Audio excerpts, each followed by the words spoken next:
Discuter avec ses amis, sa famille ou des personnes très éloignées de nous, c'est devenu simple comme bonjour. Plus de 65% des Belges utilisent les réseaux sociaux. Facebook bien sûr, mais aussi Snapchat, Twitter, Instagram, YouTube. Bref, la liste est longue. Des outils qui nous rapprochent donc, mais ne nous rendent pas forcément la vie plus simple. Il y a tellement d'informations sur un réseau social qu'à la fin on ne sait plus les trier, on ne sait pas d'où elles viennent. Et c'est que ça fait effet de boule de neige, il y a une personne qui la met, et puis après tout le monde en parle. Tout le monde partage. Des gens comme vous et moi, des médias, des entreprises, des stars et toutes sortes de communautés. Elles jouent le jeu de l'information et cherchent des abonnés à tout prix, au risque parfois de raconter, volontairement ou non, de fausses informations. Il y a, je pense, une confusion croissante entre les médias traditionnels, les journaux, les sites de presse en ligne, et les réseaux sociaux, qui est en fait une confusion entre finalement l'information journalistique et la publicité. Les réseaux sociaux favorisent ce développement-là puisqu'ils permettent de générer très vite un grand nombre de clics. Donc vous avez l'information, vous la partagez, elle est relayée, etc. Les gens font maintenant plus confiance dans les réseaux sociaux parce que ce sont leurs amis que dans la presse traditionnelle, qu'elle soit écrite ou audiovisuelle. Et donc, quelque part, en faisant cette confiance, on risque d'arriver à des gens qui manipulent d'autres personnes sans s'en rendre compte. Mais il faut faire attention quand même avec ce discours-là de « il nous mente et il nous manipule ».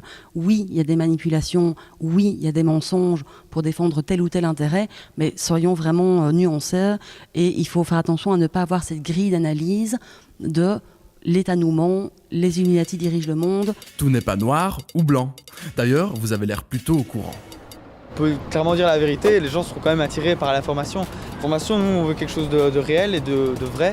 Et si c'est faux, déjà, ça se voit souvent. Depuis quelques temps, on entend de plus en plus parler de fake news ou d'infox. Des mots à la mode qui cachent des réalités multiples. Une bonne désinformation, c'est une publication qui vous brosse dans le sens de vos croyances et qui ne va pas essayer forcément de les remettre en question, mais qui va plutôt essayer de les conforter. Et si ça correspond à votre opinion préconçue, vous allez considérer que c'est une preuve supplémentaire, que vous avez bien raison de penser ça, et donc vous allez la partager pour montrer que vous avez bien raison de penser comme ça. Regardez, je ne suis pas le seul à le dire. De mon point de vue, il n'y a pas la vérité, il y a toujours des vérités, depuis la personne qui les exprime, depuis les intérêts qu'elles servent, et depuis les usages qu'on peut en faire. Tout ou à peu près tout est fake news. Donc on peut les interpréter comme on veut. Il y a 3 éléments essentiels. Soit on interprète quelque chose et donc on restitue une information qui est tronquée mais sans mauvaise intention.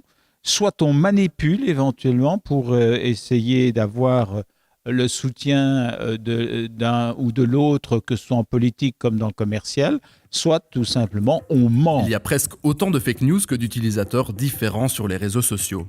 Autant le dire, c'est loin d'être simple. Lors de la Conférence mondiale des humanités, qui se tenait à Liège en août 2017, de nombreux thèmes ont été parcourus par des spécialistes du monde entier, notamment celui de l'éducation dans un monde en constant changement. L'éducation aujourd'hui, c'est une clé de l'habitabilité du monde. Parce que si on n'est pas éduqué réellement, si du point de vue culturel, on n'est pas libéré, je vais dire par là, ouvert d'esprit, il va y avoir vraiment des problèmes. Parce que à ce moment-là, on ne pourra même pas savoir que l'humain qui est en face de soi, qu'on appelle par exemple l'autre, ou bien l'étranger, ou le migrant, ou le réfugié, on ne pourra pas le reconnaître comme étant un être humain. L'éducation, c'est effectivement un enjeu tout à fait primordial par rapport aux réseaux sociaux, par rapport à l'information. Et je pense que ça vient, le problème des fake news vient illustrer le fait qu'on a vraiment perdu, collectivement, je parle en tant que société, on a perdu l'habitude de critiquer non seulement l'information journalistique, mais aussi même les faits scientifiques, la façon dont ils sont construits. Et il est effectivement tout à fait crucial qu'on se réapproprie non seulement les outils de diffusion, la construction des savoirs, qu'on a une question à poser, qu'on puisse la soumettre à la communauté, qu'on puisse échanger, qu'on puisse s'équiper soi-même d'outils pour se faire sa propre opinion la plus fondée possible. Mais critiquer, avoir un vrai avis, une vraie opinion personnelle, où je ne répète pas ce qu'on m'a dit par ailleurs, j'ai mon opinion, elle est argumentée, elle est nuancée, ça j'ai l'impression que ça ne se voit plus beaucoup, sur Internet. On ne naît pas avec des capacités de réception critique, c'est pas quelque chose qui est inné, c'est quelque chose qui se développe, et qui se développe grâce à l'éducation, et grâce à l'échange, à l'expérience aussi personnelle. Il faut rester ouvert à l'autre. Il ne faut pas s'enfermer dans une communauté de penseurs aux stagnantes, aux puantes. Tout est dit, ou presque.